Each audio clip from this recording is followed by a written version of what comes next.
Vete tú a contarle a Torra, a Junqueras, a Tardá, que la Constitución está para cumplirse cuando tú te la tomas a la ligera. El presidente Sánchez asistió hace 15 días, usted seguro que se acuerda, al estreno en público de la princesa Leonor, que consistió en la lectura de artículos de la Constitución. La princesa leyó el primero, Sánchez leyó el segundo, Ana Pastor leyó el tercero. Es una pena que el presidente no se quedara a la lectura completa, porque así habría escuchado lo que dice el artículo 134 de la Constitución española. Dice lo siguiente: corresponde al Gobierno elaborar los presupuestos del Estado y corresponde a las Cortes examinarlos y enmendarlos. Para ello, y cada año, el Gobierno deberá presentar al Congreso los presupuestos al menos 3 meses antes de que expiren los del año anterior. Mucha interpretación no requiere esta parte del texto constitucional, ¿no? Es nítido lo que pone. El Gobierno tiene el deber de presentar su proyecto de presupuestos al Congreso, y en caso de que el 1 de enero del año siguiente no estuviera aprobado todavía, entonces se consideran automáticamente prorrogados los presupuestos del ejercicio anterior hasta que se aprueben los nuevos. Digamos que a la luz de la Constitución, presentar o no unos presupuestos a la Cámara no es una decisión caprichosa o arbitraria que se deja en manos del Gobierno. No es un si quiere los presenta y si no quiere pues no los presenta. No.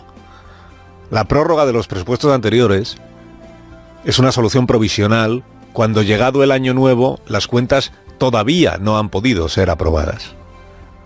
Por eso dice la Constitución que la prórroga dura hasta que se aprueban los nuevos. ¿Y todo esto por qué se lo cuento? Pues mire, porque esta semana está ocurriendo algo francamente chusco. Y es que en el colmo de la impostura, el presidente del Gobierno está comprometiéndose en público a presentar los presupuestos del año 2019 al Congreso. Antes de final de año, este Gobierno cumplirá y trabaja en plazos para presentar a la Cámara los presupuestos que necesita este país. Antes de fin de año cumplirá.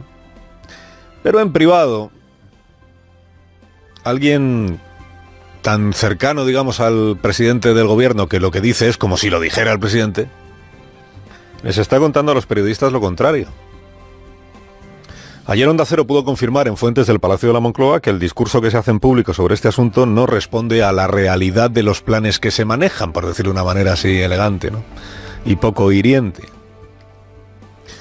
Que el presidente no solo tiene asumido que nunca va a tener los votos que necesita para aprobar unas cuentas públicas, el independentismo no negocia, sino que ni siquiera tiene intención de presentar proyecto alguno de presupuestos al Congreso, que no va a asumir el desgaste. Esto es lo que se repite esta semana en el Palacio de la Moncloa a los que van de visita, que el Gobierno no va a asumir el desgaste de que el Congreso le devuelva los presupuestos a los corrales. Antes de final de año, este Gobierno cumplirá y trabaja en plazos para presentar a la Cámara los presupuestos que necesita este país. ¿Antes de fin de año este Gobierno cumplirá?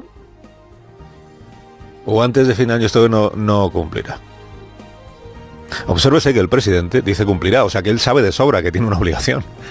Tiene el deber de presentar las cuentas al Congreso y luego ya se verá lo que pasa con ellas una vez que empiece la tramitación. Esto lo dice en el Congreso, en casa que es la Moncloa. Lo que se está diciendo estos días, sin el menor empacho, entre el segundo plato y el postre, es que no va a existir siquiera ese proyecto. Que llega el 1 de enero, se prorrogan los que había y punto final. Y a gobernar con las cuentas de Rajoy y lo del decreto. Jugar a decir una cosa en público y otra en privado genera adicción. Sobre todo cuando uno tiene la impresión de que sirve a sus intereses y carece de riesgo alguno. Pero riesgo tiene. El riesgo es jugar con algo tan delicado como el crédito del gobernante. Desorientar hasta tal punto a quien escucha al gobernante en público y en privado, que ya no sabe cuándo dice lo que de verdad piensa y lo que planea hacer y cuándo está actuando, si es que no está actuando siempre. Ya sé que según el comodín de Carmen Calvo, no se puede juzgar al presidente Sánchez a partir de lo que decía cuando era solo Pedro, Judge Peter. simplemente Pedro. Pero mire usted, en esto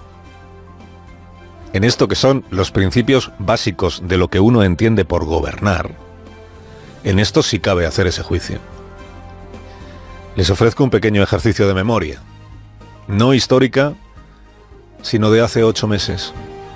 La doctrina Sánchez sobre el gobierno, la ley de presupuestos y las obligaciones irrenunciables del presidente. Lo que nos ha alarmado y mucho es haber conocido a través de ustedes, a través de los medios de comunicación, la supuesta voluntad que tiene este gobierno de vivir de la prórroga, o presupuestos o elecciones. Que España no puede seguir paralizada. Vivimos en una democracia parlamentaria. Un gobierno tiene que aprobar su principal ley, que son los presupuestos generales del Estado. Si el presidente del gobierno no puede aprobar su principal ley, tiene como obligación constitucional, lo que tiene que hacer es someterse a una cuestión de confianza. Un gobierno sin presupuestos es un gobierno que no gobierna nada, que gobernar no consiste en vivir en la Moncloa. Lo que no puede hacer es plantear la aprobación de reales decretos leyes y hurtar un debate a los españoles y también al conjunto de la Cámara, que es el de los presupuestos generales del Estado y, por tanto, del planteamiento que tiene el gobierno para los próximos años.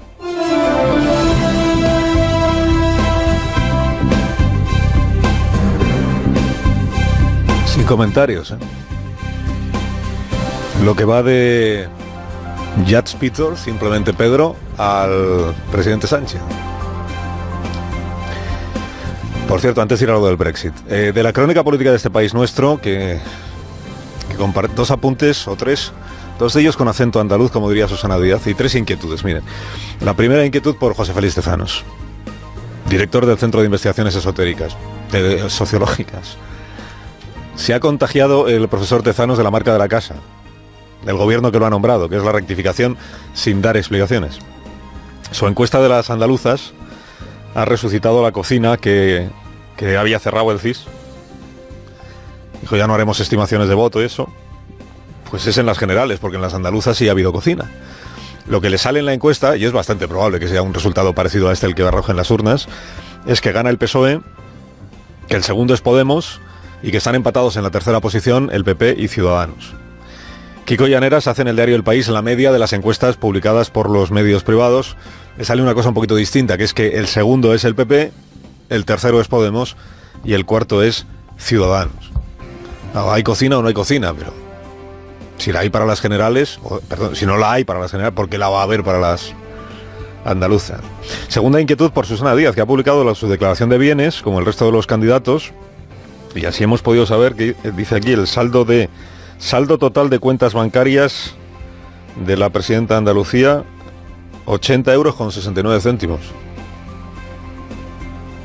Estamos a día 14 de noviembre, o sea que aún queda para cobrar la siguiente nómina.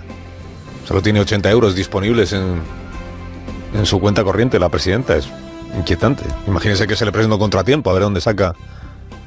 Es verdad que declara un depósito, supongo que a plazo fijo, de 30.000 euros, pero disponible para sacar ahora mismo en el cajero solo tienes 80 euros. Vivir al límite, esto sí que es. Eso que apenas tiene gastos la presidenta de Andalucía. Y tercera inquietud por Podemos, el partido que se va comiendo con patatas algunas de sus mejores banderas. Lo de las primarias, por ejemplo, que hace tiempo que quedó claro que se utiliza como coartado, como tapadera para los ajustes de cuentas internas, ¿no? Lo de la transparencia, que parece que entra también ahora en cuarentena. La guerra entre el general Iglesias y la generala Manuela Carmena, líderes respectivos del partido Podemos y del partido carmenista, se ha cobrado su primera baja, que es la locuacidad del secretario general de los Morados. Nosotros vamos a seguir trabajando para que Manuela Carmena sea alcaldesa en una candidatura con Podemos, con Izquierda Unida y con los independientes que ella decida. Para conseguir eso hay que hacerlo con discreción. Y creo que la gente está harta de llevar cuestiones internas a los medios de comunicación. Por eso yo no voy a hacer declaraciones sobre este asunto, lo que voy a hacer es trabajar para que logremos esa candidatura. La discreción, que fue de aquella versión a las reuniones secretas ya y sin agenda, que fue de todo aquello de hagámoslo todo a la vista de los militantes, de los inscritos, transmitamos por streaming nuestras reuniones. Discreción, dice Pablo Iglesias, y nada de hablar con la prensa de estos asuntos. Ayer ya les dije aquí que la profundidad de la grieta en Podemos es inversamente proporcional al número de entrevistas que dan sus dirigentes. Cuando hablan poco en los medios es que la grieta es descomunal. Por eso han inventado una fórmula nueva, que es entrevistarse a sí mismos. El general Julio Rodríguez repitió palabra por palabra anoche del argumentario de Casa Iglesias en una entrevista, ¿sabe usted con quién? Con Juan Carlos Monedero. No he dejado ni una hora ni un minuto de hablar con todos los concejales, me he desplazado a todos sus despachos, nos hemos reunido en cafeterías, en círculos, de uno en uno, de dos en dos, que he hecho todo lo posible. Evidentemente, poderse hacer algo más, siempre podrá decir que había otras opciones, pero yo creo que la decisión que se ha tomado por la dirección de Podemos Madrid es la que había que tomar. Y no fue una entrevista fácil, para el general Julio Rodríguez. Porque le dijo el entrevistador, yo he hablado con algunos de estos concejales y la verdad es que no entiendo si iban muy bien situados en las listas, porque se meten ahora en este lío de decir que no van a las primarias. Y el entrevistador decía, amén. Amén. Bueno, ¿y del Brexit qué? Que es un asunto bien interesante esta mañana. Pues mire, Theresa May ha llegado al 15 de noviembre siendo primera ministra del Reino Unido, que no es poco para la historia política de esta señora de los 2 últimos años. May sobrevive. Primero superó el trago de palmar un montón de diputados en las elecciones que anticipó pensando que iba a obtener una mayoría, que iba a arrasar. En lugar de arrasar, perdió representación. Y ahí estuvo ya tambaleándose. Luego superó el intento de una parte de su partido de derribarla. Ahí estaba Boris Johnson, ¿no?, como instigador máximo. Y de momento supera la crisis que se le abrió por la negociación del acuerdo del Brexit. De momento digo, porque hay dirigentes que insisten en su partido en que la aspirante a Margaret Thatcher se ha ablandado y se ha entregado a las exigencias de Bruselas. Próxima estación, el Parlamento británico, que es quien tiene que ser informado hoy mismo de las condiciones del acuerdo y proceder al debate correspondiente, ¿no? Corresponsal Juan Carlos Vélez, buenos días. Buenos días, Carlos. El mensaje que trasciende de la reunión de ayer es que esto es definitivamente lo mejor que podían conseguir. Y gustará más o menos, pero no hay expectativas más allá. Eso explica que el encuentro se prolongase durante 5 horas y que al final sea una postura colectiva, pero no unánime, porque hay 9 miembros destacados del Ejecutivo en contra. Ahora viene un dificilísimo trámite parlamentario porque en los comunes May tiene a casi todos en contra, a conservadores euroescépticos que se ven atados a la unión sin voz ni voto, a partidarios de la permanencia, a la oposición laborista que cree esto no va en el interés nacional, a escoceses sean del partido que sean, que se sienten discriminados, y a unionistas de Irlanda del Norte disconformes. Así que May suena brutalmente honesta cuando dice que vienen días complicados. Complicados en Bruselas, Comisión Europea, se da por bueno el pacto.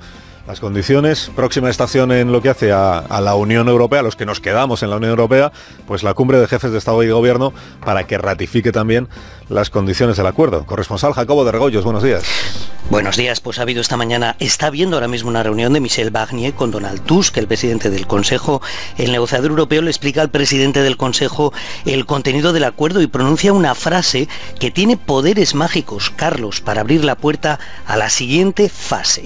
Je considère que nous avons fait des progrès décisifs. Considero que ha habido progresos suficientes. Es una frase que nos dijo ayer Michel Barnier y que abre posiblemente la puerta a una cumbre de jefes de Estado y de Gobierno para el próximo día 25. No todo está tan claro de todas formas. A este lado del Canal de la Mancha, aquí hay algunos países que tienen reticencias con el amplio acceso del Reino Unido al mercado único y habrá todavía que ratificar en los parlamentos nacionales este acuerdo, alguno regional también, y el Parlamento Europeo. Un proceso donde no se pueden descartar accidentes. Hasta luego, Jacobo, buen día. Buen día.